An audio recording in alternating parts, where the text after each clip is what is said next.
Good evening ladies and gentleman. स्वागत है आप सबका आपके अपने YouTube channel the market night पर।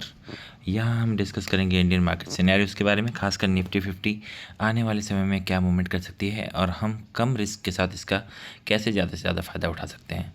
आइए देखते हैं कि हमने आज के लिए क्या डिस्कशन किया था। आज देखिए सोमवार है और हफ्ते की शुरुआत बहुत ही अच्छी रही है, बहुत ही सटीक डिस्कशन था। देखिए मैं आपसे बार बार कहता हूँ कि अगर आप मेरी पुरानी वीडियोस को देखें, लगातार वीडियोस को देखें, आपको अंदाज़ा हो जाएगा कि सटीक होना किसे कहते हैं।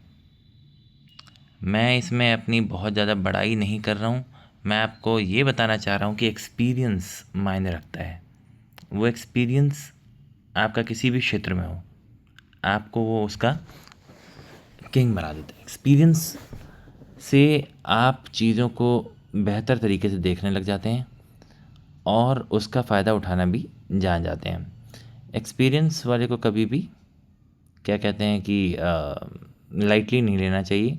और अगर आप लेवल्स की इम्पोर्टेंस को देखें तो ये भी आपको एकदम क्लियरली समझ में आ जाएगा। हमने डिस्कस किया था कि 24,905 इसके ऊपर जैसे ही मार्केट निकलेगी तो मार्केट 960 फर्स्ट लेवल ये आ जाएगा और 25,030 तक की ये उम्मीद थी। अगर ये क्रॉस होता है तो 25,080 25,080 तक जाने की हमें उम्मीद थी। आप देखिए मार्केट ने क्या किया, मार्केट खुली, ये प्रीवियस डे क्लोजिंग तक आई और यहाँ से सपोर्ट लेके मार्केट सीधा फर्स्ट लेवल को क्रॉस करती है और यहाँ एक बार हर्डल लेने के बाद 5 मिनट पे ये हर्डल लेती है। हर्डल लेने के बाद फिर दोबारा से ऊपर की ओर जर्नी शुरू कर देती है। कहीं भी देखिए घबराने की कोई बात नहीं थी। आप सिंपली इसको होल्ड करें और पूरे के पूरे टारगेट को अचीव करें। ये होता है ट्रेडिंग डे, ये होता है तरीका, ये होता है तरीका मार्केट का रिवॉर्ड देने का। जब मार्केट आपको रिवॉर्ड देना चाहती है तो इस तरह से मार्केट मूव करती है। देखिए कहीं भी कोई भी कंफ्यूज़न, कहीं भी कोई भी गिला शिकवा जो भी आपका मार्केट से रहा होगा, पुराना नाता जिसमें आपको मार्केट ने हो सकता है आपको दर्द दिया हो, वो दर्द ऐसे दिनों में पूरे हो जाते हैं। देखिए मैं आपसे कह रहा था कुछ दिन पहले कि एक दिन मेरा जैसे कि नुकसान भी हुआ था, जिस दिन मैं सही तरह से ट्रेड नहीं कर पाया था, कुछ गलती कर गया था। तो ऐसे ही आपने भी बहुत सारे दिनों में गलतियाँ की होंगी, है ना, मिस्टेक्स की होंगी। मिस्टेक्स करना बहुत ही आम बात है, मिस्टेक्स की होंगी। बट ऐसे जो दिन होते हैं जिस दिन आप सही होते हैं, इन दिनों में आपने कितना कमाया, कितने पॉइंट्स पकड़े, इंपॉर्टेंट ये है कितने पॉइंट्स पकड़े। और दूसरी बात ये भी है कि आपने सोचा कितना था। जब हमने सोचा ही 25,080 तक का था, इसके ऊपर तो हमने डिस्कशन ही नहीं किया, क्योंकि डिस्कशन करते समय you have to be realistic, है ना। रियलिस्टिक भी तो रहना पड़ेगा। आप सिर्फ ख्याली पुलाव नहीं पका सकते कि अब जो है मार्केट 900 के ऊपर निकलेगा तो भाई ले 25,000 और 500 भी आ जाएगा। ऐसे आप नहीं डिस्कशन कर सकते ना। आपको क्या है कि ये डिस्कशन में आपको रियलिस्टिक रहना पड़ेगा। आपको सच्चाई के साथ अवगत होकर ही आगे की प्लानिंग करनी है। सच्चाई के साथ आपको अपना मैच कराना पड़ेगा, मेल करना पड़ेगा कि मार्केट में असलियत में हो क्या सकता है। और ये समझने के लिए ही लगता है एक्सपीरियंस, जिसकी मैं बात कर रहा था, है ना। तो आज का दिन मार्केट में काफ़ी अच्छा रहा। मैं आशा करता हूँ कि आज आपने काफ़ी अच्छा परफॉर्म किया होगा, जैसा आपने आपके अपने प्रीवियस वर्जन से आप बेहतर वर्जन में कन्वर्ट हो रहे होंगे और आपकी ट्रेडिंग जर्नी भी डेफिनेटली इम्प्रूव हो रही होगी। किसी भी ऐसे आदमी का जो मकसद होता है, जो कि जिस तरह से मैं हूँ अभी आपके लिए वीडियोस बना रहा हूँ या कुछ एनालिसिस कर रहा हूँ, कुछ रिसर्च करने के बाद बातें करता हूँ। ऐसा नहीं है कि मैं वीडियो बनाने से पहले कुछ कुछ रिसर्च नहीं करता, कुछ देखता नहीं हूँ, है ना।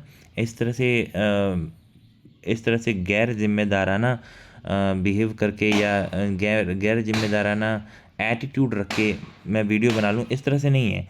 तो अगर मैं वो मेहनत करता हूँ तो उसका उद्देश्य है improvement in all those who are watching my videos, who have subscribed it. तो उनके लिए कुछ इम्प्रूवमेंट हो, ये मेरा मकसद है। उनको सही एटीट्यूड, सही माइंडसेट, इससे इससे उनका परिचय कराना, ये उनकी ज़िंदगी में उतारना मकसद है। तो आप इसी तरह से मेरे साथ बने रहें और देखते हैं कि कल के लिए हमारी क्या प्लानिंग है। देखिए मार्केट को मैं एक बार आपको 1 डे के टाइम फ्रेम पे दिखा देता हूँ। देखिए हम लोग यहाँ इस बॉटम से कह रहे हैं कि मार्केट जंप लेने वाला है और ये एक अच्छा खासा मूव ऊपर की तरफ दे सकती है, जो कि इसने दे भी दिया है। देखिए अच्छा खासा मूव दे दिया है। अभी ये यहाँ इस प्रीवियस यहाँ पे देखिए, यहाँ पे एक बार ये रेजिस्टेंस मिला था, फिर इस वाले जोन में रेजिस्टेंस मिला हुआ है, यहाँ पे रेजिस्टेंस मिला हुआ है, यहाँ पे रेजिस्टेंस मिला हुआ है। अभी हम फिर दोबारा से लगभग लगभग उस जगह पे आ गए हैं जहाँ से रेजिस्टेंस देखने को हमें पहले कई बार मिला है। अब क्या करना है? क्या हमें यहीं से तुरंत रेजिस्टेंस देखने को मिलेगा?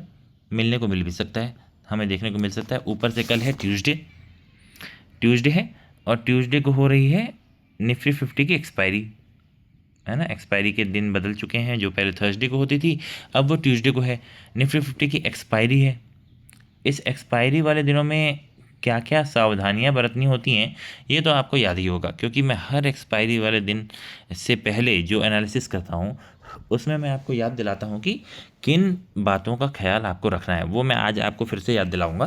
पर हम देखते हैं कि आगे के लिए अभी हमारी प्लानिंग क्या है। एक बार इसको 1 डे की चार्ट पे भी 1 आवर की चार्ट पे देख लेते हैं। आज के हमारे ये सारे के सारे एम पूरे हुए हैं, वो तो हमें क्लियरली दिख रहा है 1 आवर की चार्ट पे। ठीक है, यहाँ पर कुछ एक हल्का फुल्का रेजिस्टेंस दिख रहा है। बाकी 1 आवर के चार्ट पे भी कोई बहुत दिक्कत देखने को नहीं मिल रही है। हाँ, कुछ चीज़ें एकदम क्लियर दिख रही हैं। वो क्या दिख रही हैं कि जब तक अब ये इस लाइन को हम सबसे पहले थोड़ा सा यहाँ लगा देते हैं। देखिए 25,000 के 25,020 है ना ये, इस 1 आवर की चार्ट 1 आवर की कैंडल का लो, हम इसको राउंड लेवल 25,000 मान लेते हैं। ठीक है, 25,000 के नीचे जब तक ना आ जाए तब तक नीचे के बारे में मैं बिल्कुल भी सोचूंगा भी नहीं। सबसे पहले तो मैं आपको ये बता दूं कि जब तक 25,000 के नीचे मार्केट ना आ जाए तब तक मैं नीचे के लिए सोचूंगा भी नहीं। ऊपर के लिए क्या? ऊपर के लिए इसको 15 मिनट की चार्ट में पहले एक बार बदल देते हैं। अब देखते हैं, चलिए ऊपर के लिए आज का डे हाई जो कि 100 पे है, अप्रॉक्सीमेटली 25,100, इसके ऊपर जब मार्केट निकलेगी तो एक ऊपर का मूव आ सकता है। वो कहाँ तक आ सकता है?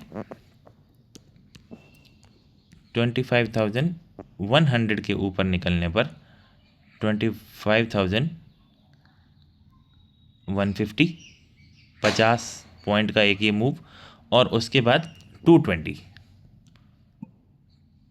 तक का एक मूव आ सकता है।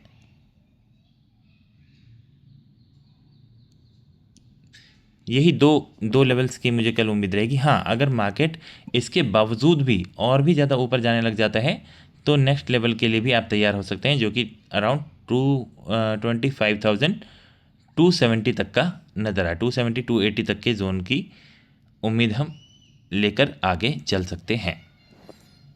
अब नीचे के लिए क्या है, एक बार उस लाइन को भी हम खींच लेते हैं जिसका भी हमने डिस्कशन किया।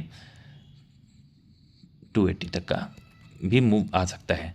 नीचे के लिए क्या है, जैसे कि मैंने आपको बताया कि 25,000 के नीचे आने के बाद ही मैं नीचे की ओर देखने की कोई शुरुआत करूँगा, है ना। यहाँ तक तो इसमें भी थोड़ा सा कॉशियस रहने की यहाँ पे ज़रूरत पड़ेगी एक्चुअली, क्योंकि यहाँ पे देखिए यहाँ पे ये कुछ कुछ सपोर्ट सा नज़र आ रहा है, एक यहाँ पे 5 मिनट की चार्ट पे।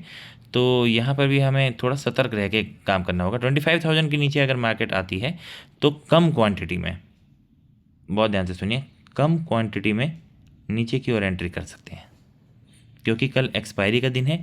ऐसा नहीं है कि ये जो मूव आया है ये पूरा का पूरा वापस नहीं हो सकता है। एक्सपायरी के दिन कुछ भी हो सकता है, ये बहुत तेज़ी से नीचे भी जा सकती है और ये बहुत तेज़ी से ऊपर भी जा सकती है, क्योंकि डेरिवेटिव डाटा के ऊपर डिपेंड होकर काफ़ी कुछ चीज़ें होती हैं।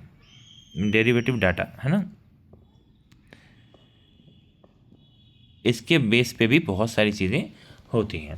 तो एक्सपेक्टेशन को आप बिल्कुल ख़त्म करके ना चलें।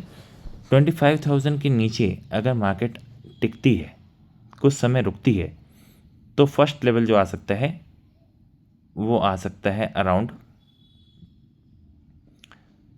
940 का, 940, और इसके नीचे भी अगर मार्केट टिकती है तो जो कल की क्लोजिंग थी अराउंड 880 यहाँ तक मार्केट आ सकती है, 880 तक मार्केट आ सकती है नीचे भी। और अगर इसके भी नीचे मार्केट टिकती है तो फिर उसमें एक अच्छी खासी गिरावट देखने को मिल सकती है। जो ज़्यादा एक्स्ट्रा लाइन्स हैं इसको हम थोड़ा यहाँ पे डिलीट कर देते हैं। कल एक्सपायरी का दिन है, मैं आपको कुछ चीज़ों से आगाह कर दूं। पहली बात, जिन लोगों को पहले ट्रेड में मान लीजिए ये ऊपर निकलने लग जाती है और आपको एक अच्छा ट्रेड मिल गया, आपने एंट्री कर ली ठीक जगह, उसके बाद आपने कुछ क्वांटिटी फर्स्ट टारगेट पे बुक करी, कुछ को छोड़ दिया और आपने उसको सेकंड जो आपका एम है वहाँ पर बुक किया, है ना। इस तरह से आप आगे बढ़ रहे हैं। अगर आपको मान लीजिए कि पहले ही ट्रेड में एक अच्छा खासा प्रॉफिट हो गया, आपने ठीक क्वांटिटी में एंट्री करी है और आपको एक अच्छा प्रॉफिट हो गया है, ध्यान से सुनिएगा, जिनको फर्स्ट ट्रेड में अच्छा प्रॉफिट हो जाए सेम एक्सपायरी में, वो क्या करेंगे, सबसे पहले सेम एक्सपायरी से आप हाथ जोड़ लेंगे। उसके बाद आप हमेशा नेक्स्ट एक्सपायरी में ही ट्रेड करेंगे, क्योंकि ये सेम एक्सपायरी का जो भूत होता है, जो इसकी एक ललक होती है, इससे लालच और ज़्यादा पैदा होता है और उसकी वजह से आप कई बार अपने अकाउंट को खाली कर देते हैं।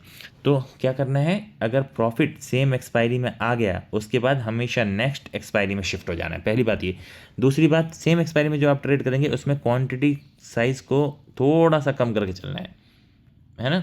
और नीचे की तरफ अगर मूव आता है तो उसमें तो ऑब्वियसली आपको क्वांटिटी को कम रखना है। क्यों रखना है, क्योंकि इस समय अब जो है मुझे लगता है कि मार्केट की दिशा अभी ऊपर की तरफ है। तो अगर ऐसे में नीचे की तरफ का कोई मूव आए तो आप उसमें थोड़ा लंबा बैठने की कोशिश कीजिए और क्वांटिटी को कम रखने की वजह से अगर नुकसान होना भी होगा तो वो बहुत ही नाम मात्र होगा, कम होगा, है। तो इस सिंपल सी सोच के साथ साथ जो है कल के दिन को अप्रोच करते हैं, एक्सपायरी को देखते हैं कि किस तरह से रहती है। मैं आशा करता हूँ कि आपके दिन काफ़ी अच्छे जा रहे होंगे, आपको मेरी वीडियोज़ पसंद आती होंगी। अगर आपको पसंद आती हैं तो प्लीज़ चैनल को सब्सक्राइब करें, लाइक करें, दोस्तों के साथ शेयर करें। बहुत बहुत धन्यवाद।